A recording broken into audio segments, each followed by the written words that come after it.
ఇంకా వాస్తవానికి అవసరం లేదు. చాలా విషయాలు క్లారిటీ ఇచ్చిండు.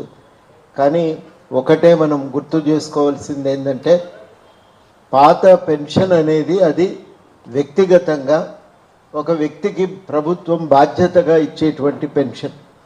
కొత్త పెన్షన్ అనేది అట్లా కాదు, అది ప్రభుత్వ బాధ్యత కూడా కాదది. అది సంపూర్ణంగా మార్కెట్ ఒడిదుడుకుల మీద ఆధారపడి అమలయ్యేటువంటి స్కీమ్. ఉదారవాదం ప్రవేశించిన తర్వాత అప్పటి బీజేపీ ప్రభుత్వ హయాంలో ఉద్యోగుల పెన్షన్ని కంపెనీలకు తాకట్టు పెట్టే లక్ష్యంతో వచ్చింది. ఇదేదో పైసలు లేక ఆర్థిక ఇబ్బందుల వల్ల అమలు చేస్తున్నామని చెప్పుకొచ్చినప్పటికీ అది కారణం కానే కాదు. కంపెనీలకు కార్పొరేట్ వ్యవస్థకు మాఫీ చేసినటువంటి బ్యాంకు పైసలు ఒక దగ్గర పోగేసి ఫిక్స్డ్ డిపాజిట్ చేస్తే బహుశా దాంతో మన ఖర్చులు కూడా తీరుతాయేమో చాలామంది ఆర్థికవేత్తలు అన్నారు. కార్పొరేట్ వ్యవస్థకు రద్దు చేసినటువంటి బ్యాంకు సొమ్ము కంటే ఇది తక్కువే ఖర్చు అవుతుంది, కాబట్టి ఇది పెద్ద సమస్య కాదు అని. అందువల్ల మన భారతదేశంలో ముఖ్యంగా ఈ సొమ్మును కార్పొరేట్ రంగానికి తాకట్టు పెట్టడమే మనం అంగీకరించడానికి వీల్లేదు. ఇది మన సొమ్ము, మన ప్రయోజనాల కోసము అయితే ప్రభుత్వం వాడుకోవాలి, లేకపోతే మనకన్నా ఉపయోగపడాలి. ఇదివరకు ఏంటంటే చిన్న మొత్తాలు పొదుపు మొత్తం ప్రభుత్వానికి తక్కువ వడ్డీకి ఇచ్చేవాళ్ళు, ప్రభుత్వం ప్రజా సంక్షేమానికి వాడుకునేది. ఇప్పుడు కార్పొరేట్ రంగానికి దారాదత్తం చేయటం సమంజసం కాదు. ఇప్పుడు ప్రభుత్వం లోన్ మాఫీ చేయాలనుకుంటుంది.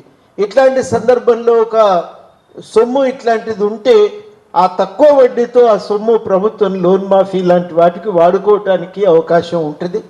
కాబట్టి మనం అడగవలసింది ఏంటంటే ఈ సొమ్ము ప్రజలకే ఉపయోగపడాలి, కార్పొరేట్ రంగానికి మీరు ఎందుకు ఉపయోగించాలి?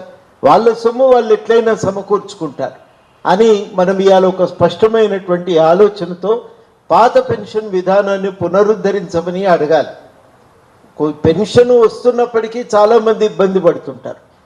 ఆ ఇబ్బంది పడుతున్న వాళ్ళని చాలామంది మేము మా యూనివర్సిటీ స్థాయిలో 75-80 వేలకు తక్కువ కాకుండా పెన్షన్ వచ్చేటువంటి వాళ్ళు కూడా ఇవాళ ఇబ్బంది పడే వాళ్ళు ఉన్నారు. అట్లాంటి పరిస్థితులు ఉంటాయి.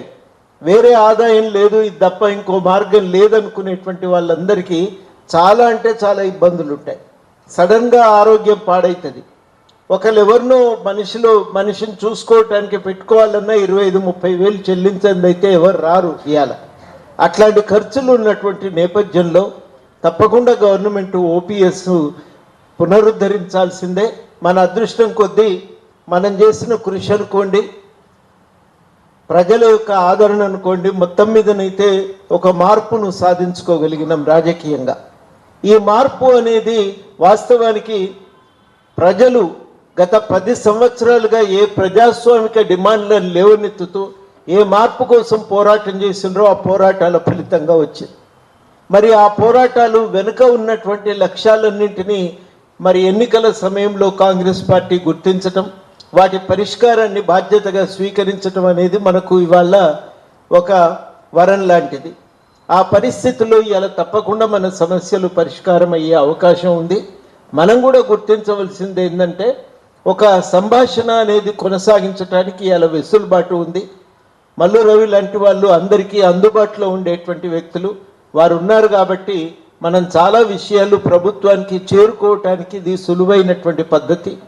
ప్రభుత్వం దగ్గరికి వెళ్దాం, మాట్లాడుకుందాం, సమస్యల పరిష్కారానికి ఒక ప్రయత్నం చేద్దాం. ఆ ప్రయత్నమే ఇవాళ మన ముందు ఉన్నటువంటి ఇది ఉపయోగకరమైంది.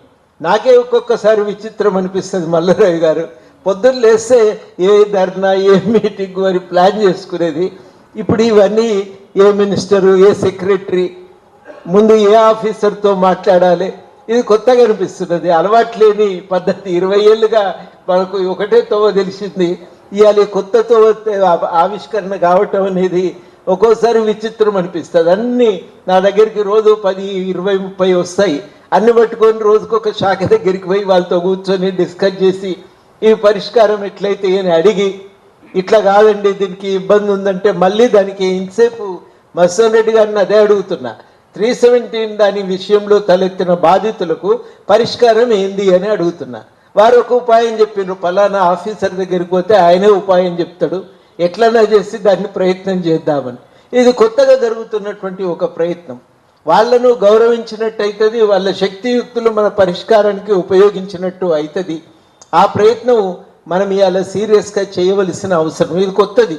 లాబియింగ్ అనేది మనకు తెలియని మాట, కానీ మనం ఇవాళ నేర్చుకోవాల్సిన అవసరం కూడా ఉంది. వారు ఒక మంచి సూచన చేసిండ్రు, టీచర్లందరూ ఒక వేదిక మీద పెడితే ఒక ప్రయత్నం చేద్దామని. ఇది కూడా కొత్త ప్రయోగమే కదా. అశోక్ గారు టీపీటీఎఫ్ అధ్యక్షులుగా అనేక సంఘాలు కలిపి వాళ్ళు జేఏసీగా ఏర్పడ్డారు. ఏవో ఒకటి రెండు మినహా అన్నీ ఉన్నాయి. అందుకని మీరు కొంత మల్లురవి గారితో టచ్లో ఉండి ఈ ప్రయోగం కూడా నాకు బాగుంది అనిపిస్తుంది. అందరం కలిసి 4-5 సీరియస్ డిమాండ్ను ముందు పెడితే మన డిమాండ్లు ఓపీఎస్ఓ 317 బాధితులు, పండితులకు సంబంధించినవి, పీఈటీలకు సంబంధించినవి అన్నీ ఒక 10 కంటే ఎక్కువ ఉండేవి. ఈ 10 పరిష్కరిస్తే మనం కొంత సాఫీగా సాగుతూ ఉంటుంది. స్కూల్కు సంబంధించినవి ఒక 7-8 ఉంటాయి కావచ్చు. వీటిని కూడా మనం సీరియస్గా లిస్ట్ అవుట్ చేసి మనం పెట్టగలిగితే గవర్నమెంట్ ముందు మనకు కూడా ఒక ఉపయోగం ఉంటుంది. ఇవి నా దృష్టిలో చాలా సీరియస్గా ఆలోచించవలసిన కొత్త పద్ధతులు. ప్రయత్నం చేద్దాం. అనేక ప్రయోగాలు చేసినాం కదా, ఈ ప్రయోగం సీరియస్గా మనం చేయటంలో మనకు వచ్చే నష్టం ఏం లేదు కదా. కాబట్టి చాలా సీరియస్గా ఆ ప్రయోగం మీద దృష్టి పెడదాం, కొంత ప్రయత్నం చేద్దామని మీ అందరికీ కూడా ఈ సందర్భంగా సూచన చేస్తూ సంక్రాంతి శుభాకాంక్షలతో సెలవు.